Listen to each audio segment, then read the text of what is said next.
Bom dia, gente.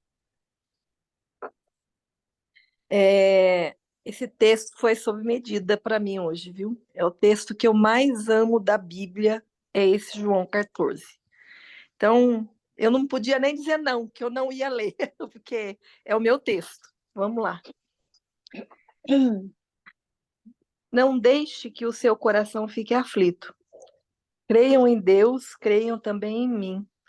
Na casa de meu pai há muitas moradas. Se não fosse assim, eu lhes teria dito: vou preparar lugar. E quando tudo estiver pronto, virei buscá-lo para que estejam sempre comigo, onde eu estiver. Vocês conhecem o caminho para onde eu vou.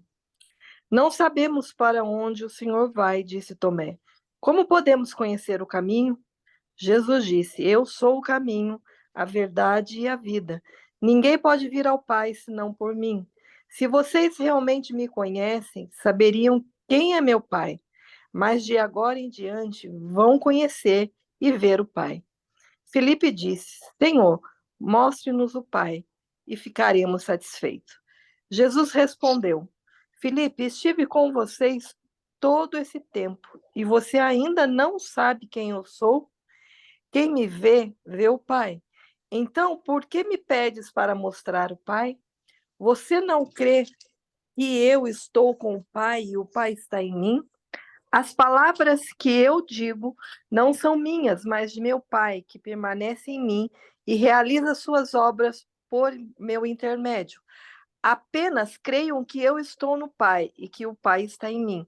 Ou creiam, pelo menos, por causa das obras que vocês me viram realizar. Eu lhes digo a verdade, e quem crer em mim fará as mesmas obras que tenho realizado, e até maiores, pois eu vou para o Pai. Vocês podem pedir qualquer coisa em meu nome, e eu farei, para que o Filho glorifique o Pai. Sim, peçam qualquer coisa em meu nome, e eu o farei. Se vocês me amam, obedecem, obedeçam aos meus mandamentos.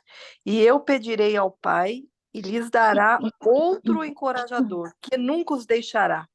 É o Espírito da verdade. O mundo não o pode receber, pois não o vê e não o conhece. Mas vocês os conhecem, pois ele habita com vocês agora e depois estará com vocês. Não os deixarei órfãos, voltarei para vocês. Em breve o mundo não me verá mais, mas vocês me verão, porque eu vivo, vocês também viverão. No dia em que eu for ressuscitado, vocês saberão que eu estou em meu Pai, vocês em mim e eu em vocês. Aqueles que aceitam meus mandamentos e lhes obedecem são os que me amam. E porque me amam, serão amados por meu Pai. E eu também os amarei e me revelarei a cada um deles. Judas, o não Iscariotes, disse: Por que o Senhor vai se revelar somente a nós e não ao mundo em geral? Jesus respondeu: Quem me ama faz o que eu ordeno. Meu Pai o amará, e nós viveremos para morar nele. Quem não me ama, não me obedece. E lembre-se, estas palavras não são minhas, ela vem do Pai que me enviou. Eu digo estas coisas enquanto ainda estou com vocês. Mas quando o Pai enviar o encorajador, o Espírito Santo, como meu representante, ele lhes ensinará todas as coisas e fará lembrar tudo o que eu lhes disse. Eu lhes tenho, eu lhes deixo um presente, a minha plena paz. E essa paz que eu lhes dou é um presente que o mundo não pode dar. Portanto, não se aflijam, nem tenham medo. Lembre-se do que eu lhe disse: vou embora, mas voltarei para vocês. Se o seu amor por mim é real, vocês deveriam estar felizes, porque eu vou para o Pai, que é maior do que eu. Eu lhes disse essas coisas antes que aconteçam, para que quando acontecerem, vocês creiam. Não tenho muito tempo mais para falar com vocês, pois o governante desse mundo se aproxima. Ele não tem poder algum sobre mim, mas farei o que o Pai requer de mim, para que o mundo saiba que eu amo o Pai. Levantem-se e vamos embora.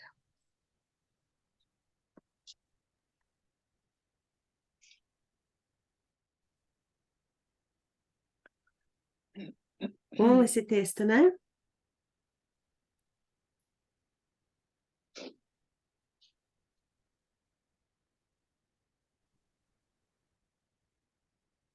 E por que que vocês acharam bom o texto?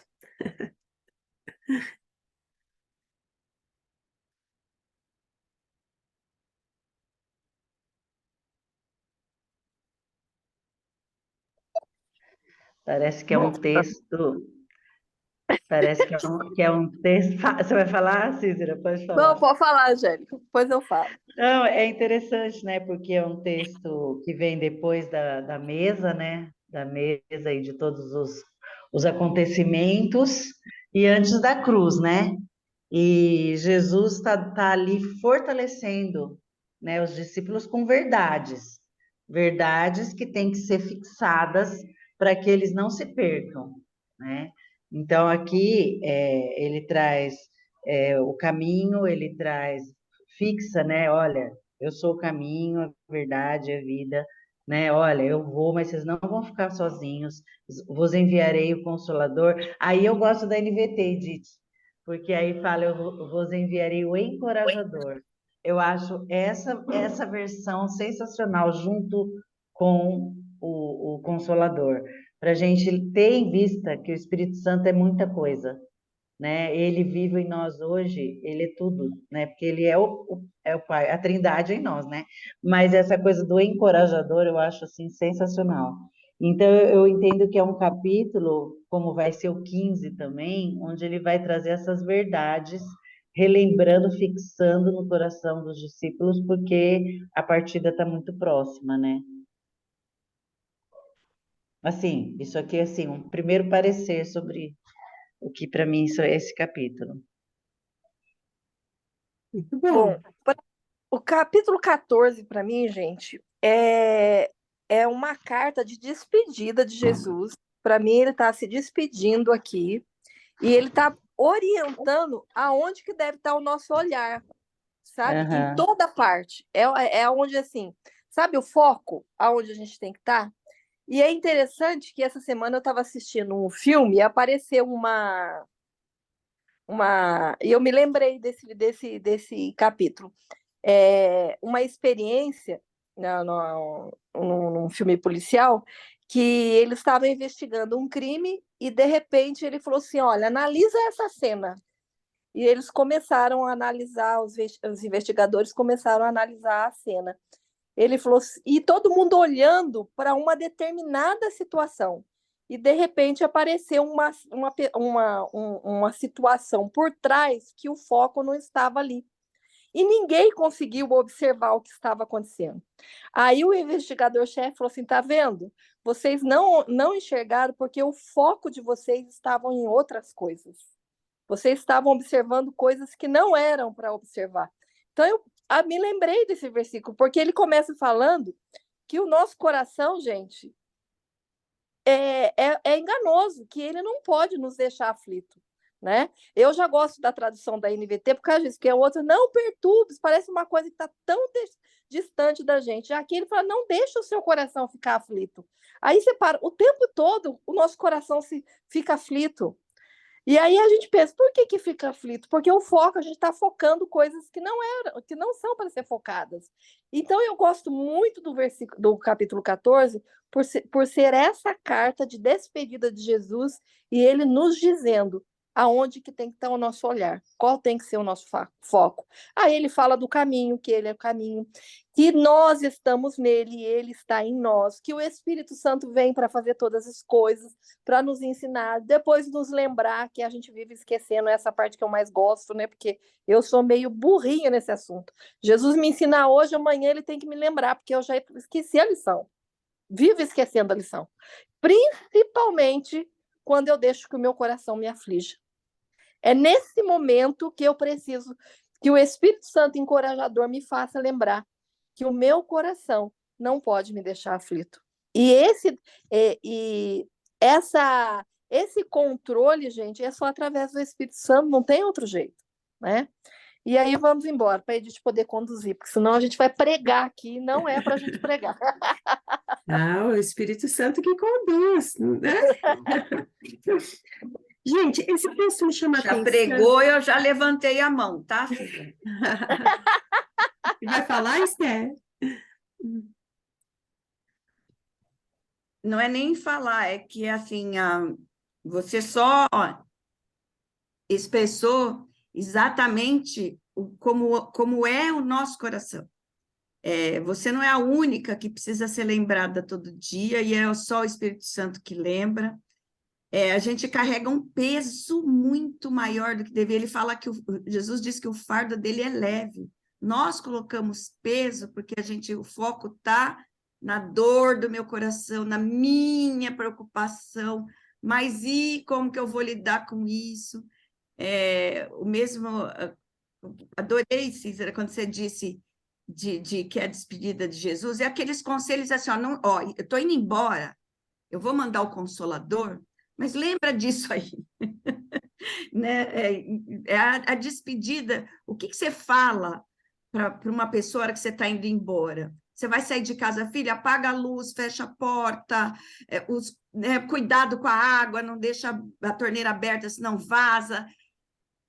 Aí Jesus quis dar esses conselhos preciosos, Cícera, que eu também tenho que me lembrar toda manhã, senão minha vida é pesada demais. Obrigada. E sabe outra coisa que me chamou a atenção? É uma coisa nova, porque a palavra ela se renova, né? A gente fala muito sobre a obediência. A gente vem falando sempre sobre a obediência aqui. Mas só consegue obedecer quem ama. Vocês leram aqui no texto? Uhum. Esse negócio caiu que nem uma luva no meu coração. Gente, obediência é uma prova de amor, sabe? E às vezes a gente exige tanto que os nossos filhos obedeçam a gente e a gente não ensinou eles a nos amar. Essa é a grande dificuldade. E Jesus ele vem desde o começo lá do livro de João, principalmente em João, mas em todos os evangelhos, nos ensinando a amá-lo, porque a gente só vai conseguir obedecê-lo. Eu não estou falando de obedecer a homens, não estou falando de obedecer a regras, eu estou falando de obedecer a Jesus. Se a gente conseguir amá-lo, a nossa maior prova de amor é a obediência. E o que ele fala? Se vocês me amam, obedeçam os meus mandamentos. Aí você para pensar, quais são esses mandamentos? Amar a Deus sobre todas as coisas e o próximo como a si mesmo. Gente, essa é a regra do evangelho. Não tem outra regra. Não existe outra regra, né? Então não dá. Se você não consegue obedecer, tem uma grande dificuldade. Você não ama Jesus. A maior prova. Quer fazer prova de você mesmo? Pensa nisso. Eu de verdade amo Jesus? É. Esse texto tem uma coisa muito interessante que é diferente do 13 e diferente do 15. E eu não sei se vocês repararam nisso, mas esse texto começa Jesus falando para eles como eles viveriam no mundo. Não se turbe o vosso coração, não perturbe, não fique aflito, né? E aí existem 3 perguntas que os apóstolos fazem no texto. Vocês separaram nas perguntas dos apóstolos? Tem 3 perguntas. Vamos lembrar dessas 3 perguntas, que elas são muito importantes para a gente entender quem somos nós, os discípulos, e quem é Jesus, o que ensina, né? Às vezes a gente foca muito no que Jesus está dizendo, mas a gente tem que entender por que ele está dizendo o que ele está dizendo. E a gente vai entender o que ele está dizendo quando a gente lê a pergunta, né? Então, e depois no final, se vocês repararem, ele vai usar a mesma expressão. O que ele fala no começo, não se turbe o vosso coração, lá no final ele vai falar de novo, não deixe o seu coração turbo, não inquiete aí, né? Como diz Não deixe o seu coração ficar aflito, né? Como diz a NVT. Então, vamos lá. Quem faz a primeira pergunta para ele? Tomé, Tomé, qual que é a pergunta? versículo 5. Isso. Senhor, não sabemos para onde vais. Como então poderemos saber o caminho? Então, essa pergunta é uma coisa muito interessante. O que Tomé está querendo dizer com isso?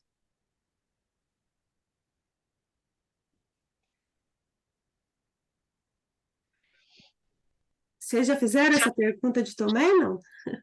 Olha, eu volto a falar. Tomé, nossa, me perdi aqui, gente. Sumiu tudo. Vocês estão me ouvindo? Estamos. Depois eu tento achar a imagem, mas deixa eu, para eu não me perder aqui no meu raciocínio. Tomé, quando ele fez a pergunta, é aquele Tomé que precisa ver para crer. A pergunta dele é: como podemos conhecer o caminho? Ele estava falando de coisa física. É o mesmo Tomé. Eu preciso. Tenho que botar o dedo lá na ferida para eu saber que é ele. Aqui ele está de novo. Como é que eu posso conhecer? Como podemos conhecer o caminho? O senhor não vai dar um mapa para a gente, não?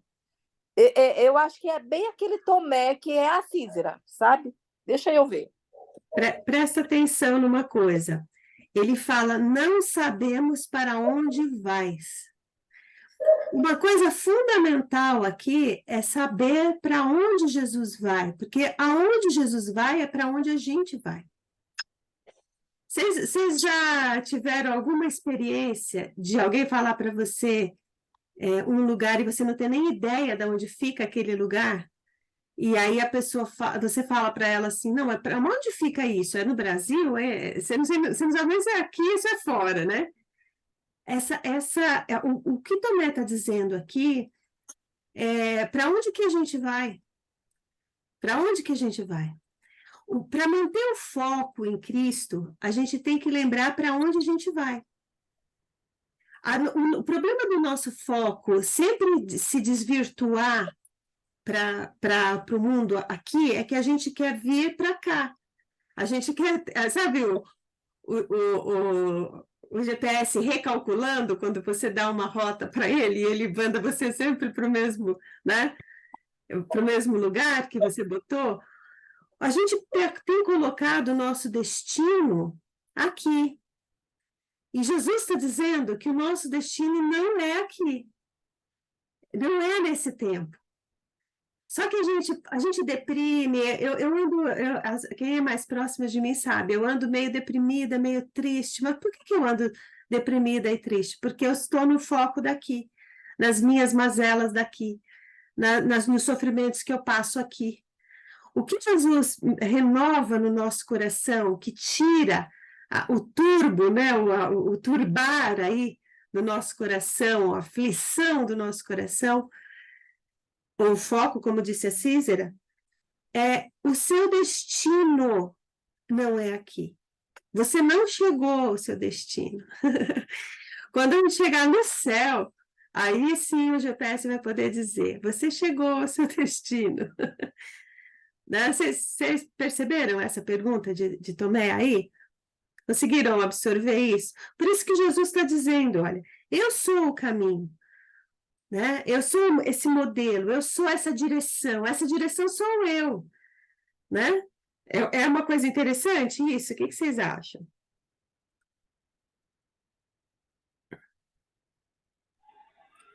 Bom dia, meninas. O interessante, vamos colocar, né, que Jesus seria o Waze, né, que está mostrando o caminho. E muitas vezes, a gente utilizando o Waze, a gente se perde, não é? E eu sinto que os discípulos estão nessa mesma posição, eles conviveram com ele, né? Ele foi falando desse caminho em toda a trajetória, mas mesmo assim, nesse momento aqui crucial, que Jesus está falando para ele, ó, agora vai vir a primeira parte, a segunda parte aí, que vocês vão ter que ter muita coragem, vocês vão passar por diversas coisas, mas vocês vão entender o caminho. Mesmo assim, eles não entenderam o caminho, né? Então, eu acho que às vezes a gente perde o foco do céu, mesmo usando o GPS, né? Porque olha só, ele já começa dizendo, ó, não deixe seu coração ficar aflito. Ele está falando, mas mesmo assim a gente se enche de aflição, não é? É. Mesmo sabendo, mesmo usando esse GPS, né? E Você agora, falou o do que que nos GPS faz ter... aí, só um pouquinho, você falou do GPS, eu lembrei que às vezes eu estou seguindo o GPS, mas falo, não, esse caminho não é bom, aí eu faço outro e pego o trânsito. Aí é o que a Cícera falou, né? Tomé. Oi, eu não estou acreditando, não. Cadê? Deixa eu ver. Né? Qual que é o traçado, né? Porque o nosso traçado é muito focado no aqui. Meu pai, ele sempre falava o seguinte: todo mundo quer ir para o céu. Você não quer ir para o céu? Quero. Mas se eu chegar e falar para você, vai morrer agora, você vai falar o quê? Ai, misericórdia, deixa eu mais um pouquinho, não é? É isso. Quando a gente não. Existe uma frase que diz: quando a gente não sabe para onde a gente vai, a gente não sabe se chegou lá, né? Por isso que a gente fica muito inconstante. A gente tem que lembrar, durante a nossa caminhada com Cristo, é isso que Jesus está dizendo, que a nosso destino é em outro tempo, em outro espaço, né? Não é aqui. E o que ele vai dizer a isso? Se vocês tivessem me conhecido, conheceriam o caminho. Eu sou a verdade, eu sou o caminho, a verdade e a vida. O meu destino é ir ao Pai. Eu vou para o Pai, eu vou para o lugar onde Deus habita, né? Isso é uma coisa interessante. E a segunda pergunta? Quem é que faz a segunda pergunta? Já que é para o Pai, já que a nossa direção é o Pai, aí então vem a segunda pergunta. Versículo 8. Felipe, Senhor, mostra-nos o Pai, e isso nos basta. E aí, a gente não Espiritual sabe, ele, né? a gente não sabe o caminho e a gente não conhece a Deus, E não né? sabe quem é o Pai. Não sabe quem é o Pai. Quem é esse Pai? Né? Quem é esse Deus que a gente louva, que a gente adora, que proximidade eu tenho dele, né? Não é interessante essa pergunta? E aí Jesus olha e fala, mas espera aí. Você falou uma coisa no começo, Angélica, que o Espírito Santo é a trindade em nós, né? O homem, para ele aprender, para a ciência aprender, ela divide. Vocês já viram isso? A ciência, para vocês, lá em metodologia científica, quando vocês fizeram lá, você divide para você conhecer partes, a partir do conhecimento que você tem da parte, você conhece o todo, né? Esse é o método científico. O método da fé, ele é o oposto.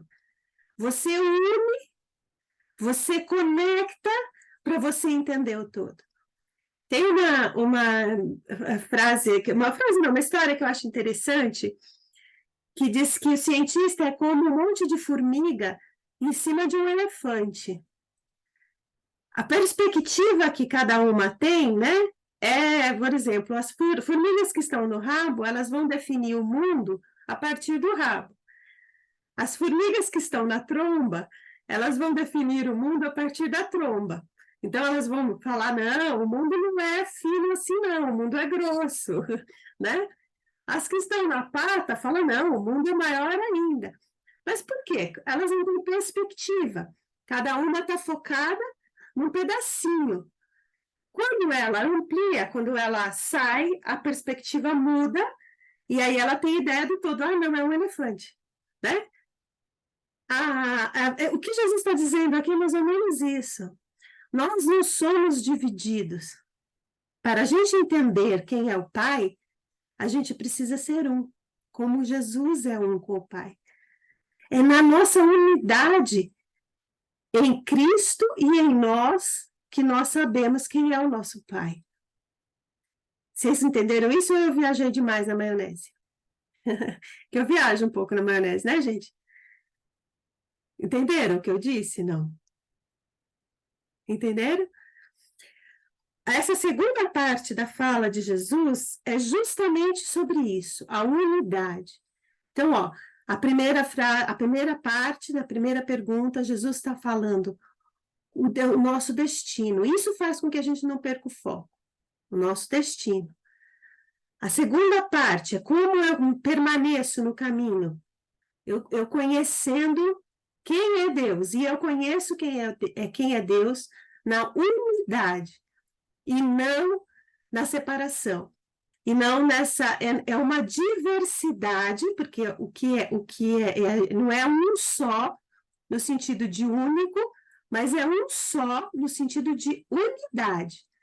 Então, há uma diversidade de temperamento, de pessoa, etc., mas há uma união, né? E aí vem a fala, por que que há essa união? Há essa união por conta do amor, né? Que a Cícera disse muito bem, não consigo cumprir mandamento a partir da lei. A partir da lei, eu só consigo quebrar mandamento. É engraçado isso, né? Eu consigo cumprir mandamento pelo amor. É no amor que eu consigo. Porque eu amo. Imagina, vocês, para estarem perto dos filhos de vocês, dos netos, quem tem neto, para estar perto, você não faz qualquer coisa? Você não deixa o seu final de semana, a acomodação da sua casa, você não recebe, não faz almoço, não prepara a casa. Para estar perto de quem a gente ama, a gente faz qualquer sacrifício, né? Então, é nesse amor que a gente vai conseguir conhecer o Pai, conhecer a Cristo. E é interessante que ele até fala, se vocês não acreditam em mim, porque eu estou só dizendo, acredita pelo menos nas obras que eu faço. Ou seja, é nas obras que a igreja continua fazendo em nome de Jesus, com a autorização do Pai. É esse Deus unidade que não dá para separar. A teologia separou numa trindade, mas a religião e Cristo nunca separaram. Nunca Cristo separou numa trindade. Ele sempre foi único. Dizer Jesus é a mesma coisa que dizer Pai, dizer o Espírito Santo é a mesma coisa de falar Jesus em nós, porque eles são um. E nós somos igreja em unidade com ele e com o outro. É nessa unidade que a igreja segue, né? E a terceira pergunta, ele fala que vai mandar o Espírito Santo, Consolador, Encorajador, como a Angélica lembrou. E aí vem a terceira pergunta de Judas, eu acho bonitinho que o João diz, Judas não Iscariote, né? O outro Judas. Qual que é a pergunta de Judas? Versículo 23, já que eu falei as outras duas, né, eu vou falar essa também. Senhor, mas para onde... Senhor, mas por que te revelarás a nós e não ao mundo? Essa pergunta é boa, não é, gente? Senhor, por que o Senhor não salva todo mundo? Vocês não estão ouvindo isso o tempo todo aí, né? Não, no final, Deus é amor, vai salvar todo mundo. Por que o Senhor não se revela para todo mundo? Por que não é igual na ciência? O Senhor vai lá e prova, e aí eles não têm como contestar, todo mundo vai te seguir. Por que não é assim? O que Jesus responde aí? Qual que é a resposta? Por que não é para todo mundo?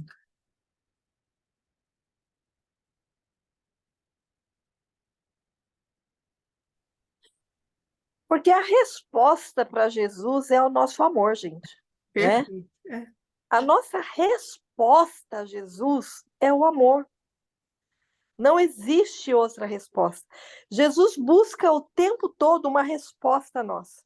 E ele não busca a perfeição, ele não busca a excelência, ele não busca o top, ele busca a resposta. Qual é a nossa resposta? O amor. Por isso ele não se revelou ao mundo todo, porque o mundo não consegue amá-lo. Porque se o mundo todo o amasse, ele se revelaria. Então, por que ele falou, olha, quem ama faz o que eu ordeno. É só isso, é a minha resposta, Jesus. E eu sempre, ultimamente, eu tenho pensado nisso. Qual tem sido a minha resposta àquilo que Jesus tem colocado diante de mim? Sabe? As dificuldades. Porque é diante das dificuldades. Tem muita postagem no Instagram, a gente vê direto, né? De pais e filhos, e põe assim, criando.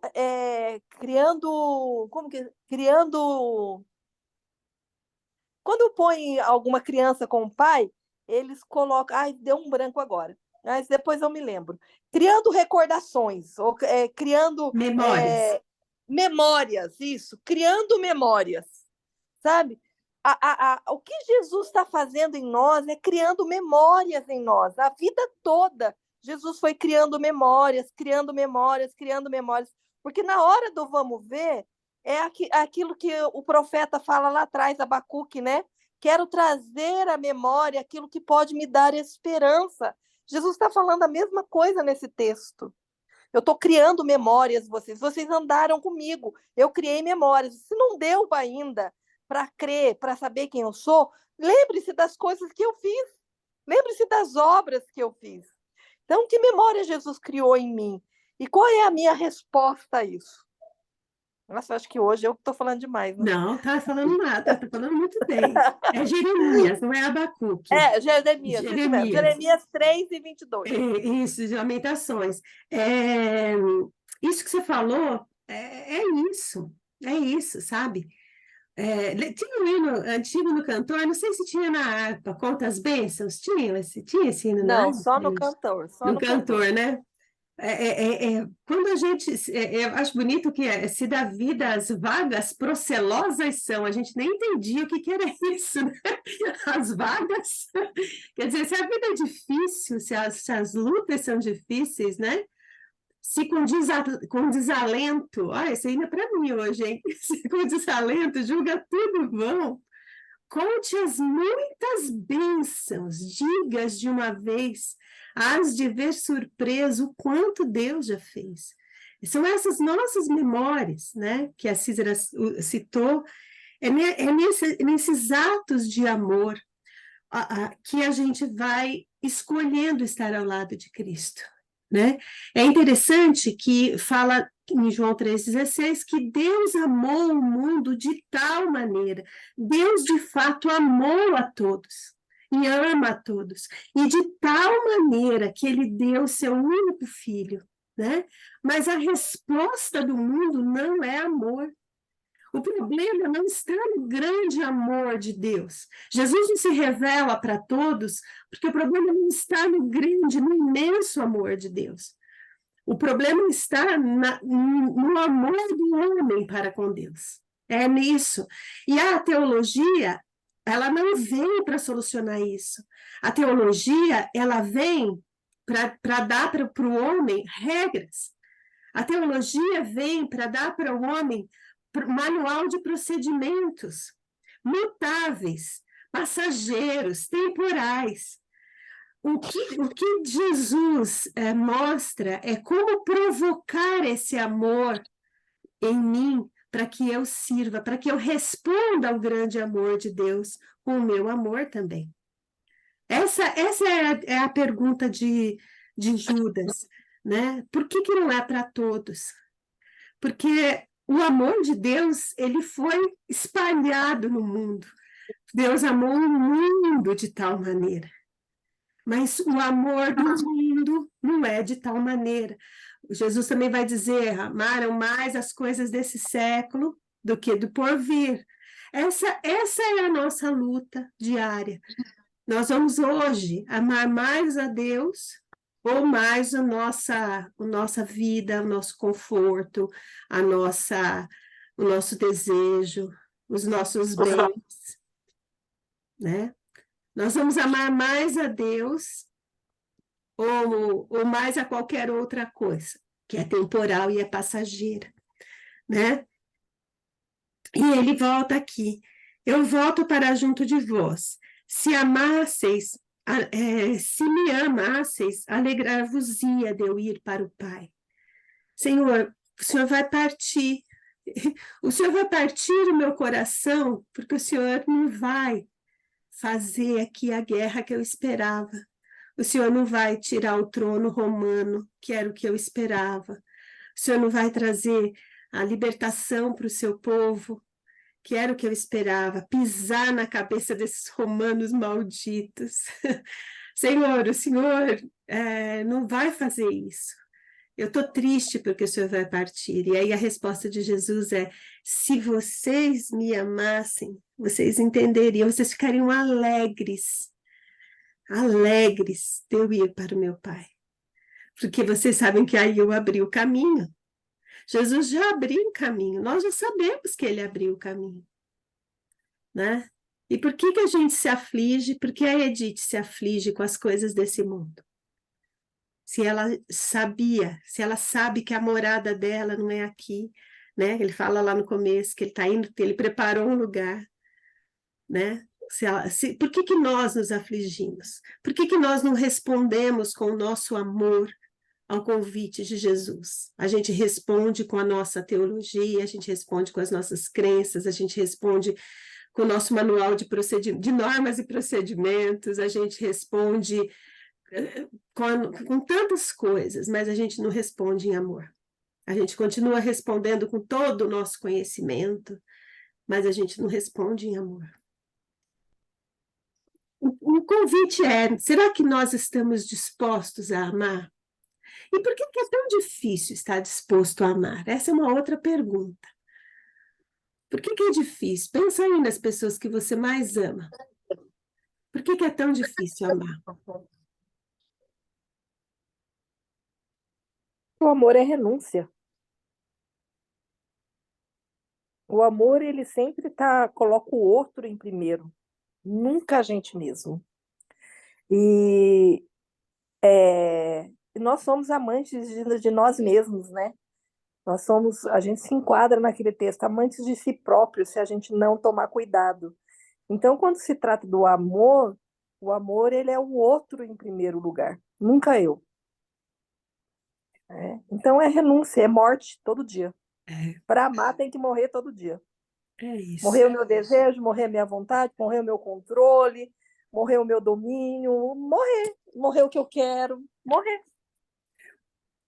Tudo sofre, penso... tudo espera, né? Tudo suporta, paciente, né? Fala, Dilza, desculpa. Bom dia, meninas. Bom dia. Eu tô aqui pensando, quando você perguntou por que é difícil amar, eu falei, não é difícil amar, é o natural, né? Quando a gente ama naturalmente os nossos filhos, nossos netos, né? É difícil amar o próximo, porque aí é a questão da escolha, não é uma coisa natural. O amor não é um sentimento, é uma opção, né? A gente tem que optar em amar. Aí é difícil, porque aí entra a renúncia que a Cícera está trazendo, né? Entra o esforço, né? O fazer por escolha e não naturalmente. Que amar naturalmente é fácil. É transitar do amor do Deus Pai para o Deus Esposo, o Deus Marido. Né? Eu já disse isso aqui, eu acho que já de uma outra vez para vocês. O amor do Deus Pai é o amor incondicional, é o amor que a Dilza disse que é o amor natural, né? Pelos filhos. O amor pelos filhos também é uma escolha, né? A gente escolheu ter filhos, né? A gente escolheu amá-los. E mesmo com todas as dificuldades, a gente continua escolhendo ser mãe deles, né? Mas o amor do esposo e da esposa é um amor mais difícil. Por quê? Porque é um amor que você escolhe todos os dias, né? Você não tem, o filho você tem consanguinidade com ele, né? Com o pai também a gente tem lastros sanguíneos que não tem como romper. Mas o da esposa e do esposo é um amor de escolha, né? Só que a Bíblia diz que é esse amor da escolha que se faz uma só carne. E como é que você vai renunciar à sua própria carne? Olha que coisa interessante. Lá em Gênesis, Deus já estava falando do amor de conexão da escolha do ser humano com ele. Nós formamos com o noivo, a igreja, né? Nós, a igreja de Cristo, forma com Cristo uma só carne. Por isso que é um amor de unidade, de escolha, né? Escolher amar a Cristo quando ele não faz as coisas que você achava que ele devia fazer, né? Segundo a sua performance, né? Tudo que você fez agora vem nele, né? Porque o que ele fez foi muito maior, né? Então é isso mesmo, Dilza, é um amor de escolha, é o que a Cícera mesmo falou. Eu lembrei do 1 Coríntios 13, porque é uma definição belíssima de amor, né? A gente confunde, o mundo confunde muito esse amor da memória do Instagram, que a Cícera contou ali, né? Eu acho bacana o dia que a gente consegue se reunir e é tão gostoso que a gente não tem tempo de tirar foto, né? Porque aí de fato cria memórias, né? O mundo tenta criar memórias em coisas muito passageiras, né?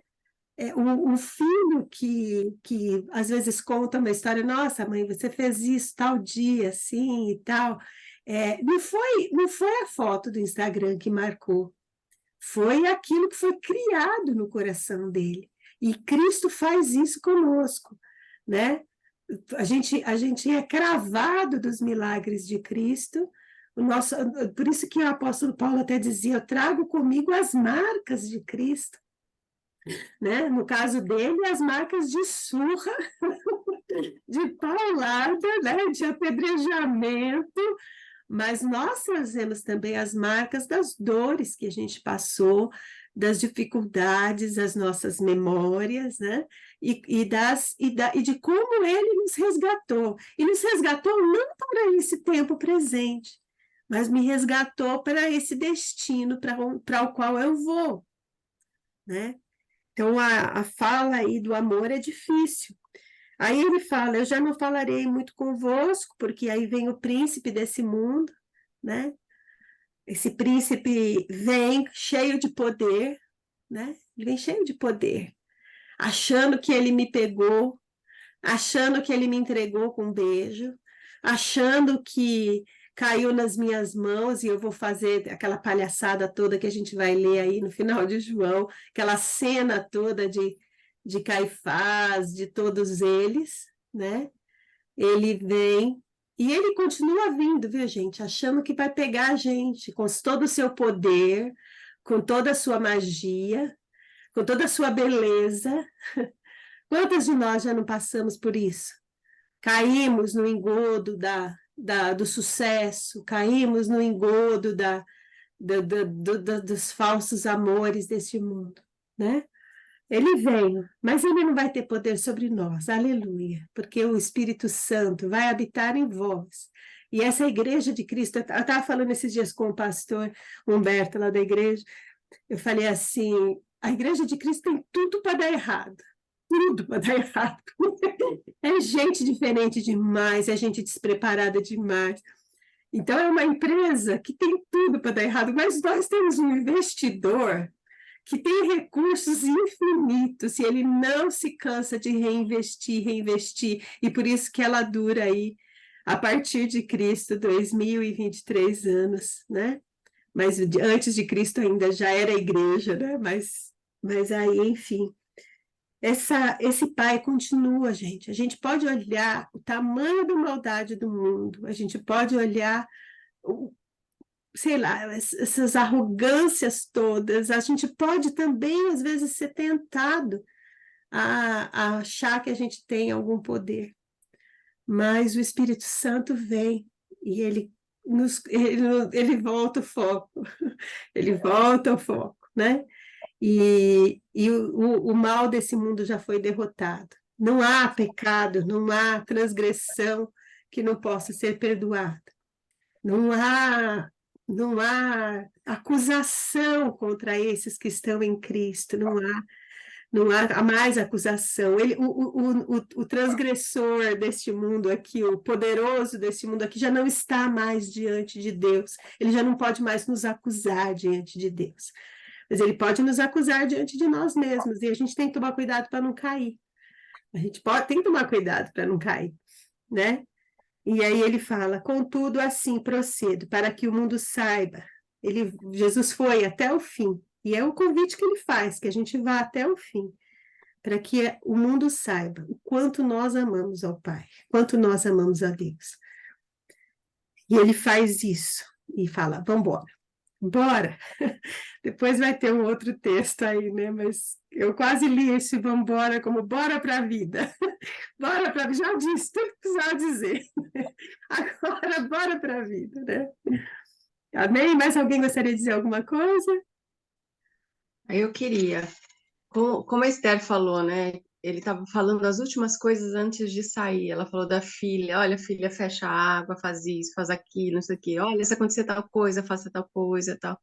Como ela estava falando, ele falou tudo isso e ele falou, mas eu tô indo embora, mas eu vou deixar um presente para vocês. E aí eu acho que só faltou a gente falar desse presente que ele deixou, que é a paz. Que é a paz que não se compara a nada.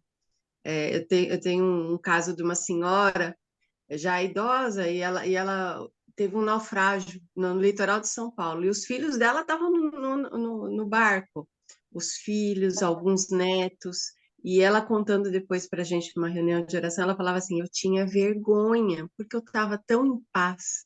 Tudo aquilo acontecendo, passou de um dia para o outro, já estávamos no dia seguinte e eu estava em paz, eu dormia à noite com tudo que estava acontecendo. Eu tinha vergonha. Era uma coisa que eu não conseguia explicar, mas eu estava descansando. Eu estava descansada. É só um exemplo. Mas, às vezes, a gente, como a Císara leu no primeiro versículo, não deixem que seu coração fique aflito. E ela deu uma pausa que eu falei, pronto, eu já posso ir embora. Eu já entendi o recado. Porque ele deixou essa paz para a gente, mas às vezes a gente escolhe ficar aflito. Se ele fala assim, não deixem que o coração de vocês fique aflito, é sinal de que a gente tem essa capacidade e que a gente tem que fazer esse movimento de buscar direcionar o nosso foco, né? Então ele deixou esse presente, mas às vezes a gente escolhe ficar aflito. Então, eu acho que só faltou a gente falar dessa paz aí, né? Que excede tudo, né? Não é verdade? Faltou mesmo, Elô. Bom, vamos orar, gente. Levantei a mão de novo. Ah, pode falar, Esther. Não, me converti mais uma vez. Ah! Então, já que você se converteu, hora para a gente encerrar, Esther. Porque gente convertida tem que orar. Tá certo. Jesus, muito obrigada, Deus, por essa manhã. Obrigada pela sua presença. O Senhor não é somente bom, mas o Senhor é um Deus que cuida tanto de nós, com tantos detalhes. Já começa que o dia amanhece e nós temos a promessa das suas misericórdias renovadas para cada uma de nós. E como a gente te louva e te adora por isso, Deus, porque sem elas a gente certamente não sobreviveria. Obrigada porque o Senhor está nos lembrando pelo teu Espírito Santo e pelo testemunho aqui das irmãs que o fazem pelo mover do teu Espírito, que onde está o nosso coração, ali está o nosso tesouro. Nós temos colocado muitas vezes o foco nos nossos problemas, nas nossas dores, e nós temos um Deus de recursos inesgotáveis, como bem lembrou Edith essa manhã. Deus, que a gente possa passar todos os nossos dias nos lembrando disso a cada manhã, para que a gente possa, Senhor, ter o foco na eternidade, no céu, naquilo que a gente não vê, mas que pela fé nós sabemos que o Senhor preparou para cada uma de nós. Que enquanto vivamos nesse mundo, Senhor Deus, que a gente seja testemunha de uma vida, Senhor Deus, plena, que o Senhor prometeu paz. O Senhor nos deixou a paz, ela está em Ti. Que o nosso descanso seja o Senhor, que o nosso viver seja o Senhor, que o nosso caminhar seja contigo, Deus. A gente não deixe passar despercebida a tua presença, como se por acaso o Senhor tivesse virado os olhos ou se esquecido de algo. O Senhor é perfeito, os seus planos são perfeitos. O seu amor por nós é perfeito. Ele começa e termina na cruz. E o Senhor derramou sangue por nós, por cada uma de nós. E a gente nada foi achado em nós que merecesse, Senhor, esse sacrifício. E o teu amor chegou nesse ponto. O Senhor sabia que não havia uma outra forma da gente ser reintegrada dentro do teu amor. Porque nós mesmos demos as costas para ele. Pai, obrigada por tanta verdade, porque o Senhor é a verdade, porque isso nos basta. Que no dia, nessa quarta-feira, Senhor Deus, e amanhã e depois de amanhã, que esse seja o mover do nosso coração, do nosso caminhar, do nosso andar. E que outras pessoas, Senhor Deus, sejam atingidos por esse amor, porque ele transborda. O teu amor transborda. Então, o seu amor transbordante nas nossas vidas comece na nossa casa, para os nossos esposos, para os nossos filhos, para o nosso vizinho e até onde o Senhor quiser, ó Pai. Em nome de Jesus, nós te louvamos, te adoramos e pedimos, Senhor Deus, que o nosso descanso seja sempre em Ti, que os nossos olhos e o nosso coração fique somente em Ti, depositados naquilo que a gente não vê, mas que o Senhor preparou para cada uma de nós. Em nome de Jesus. Amém.